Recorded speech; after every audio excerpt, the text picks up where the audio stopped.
क पेक्षा 7 वर्षांनी लहान आहे, त्या दोघांच्या वयांची बेरीज 43 असल्यास ब चे वय किती? तर अशा प्रकारचे प्रश्न परीक्षेमध्ये विचारले जातात. तर पहा, आपल्याला ब चं वय काढायचं आहे आणि ब हा क पेक्षा 7 वर्षांनी लहान आहे असं आपल्याला सांगितलेलं आहे. म्हणजेच काय, ब बरोबर काय येणार आहे? क वजा 7 येणार आहे.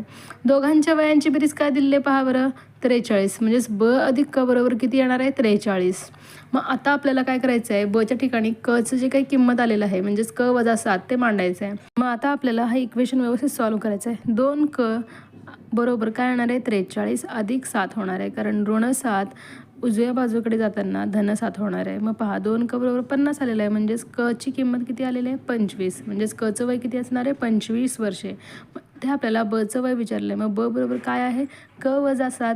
म्हणजेच 25 वजा 7 आपल्याला करायचं आहे. मग 25 मधून 7 गेले किती राहिले उत्तर? 18. म्हणजेच बचं वय किती असणार आहे? 18 वर्षे.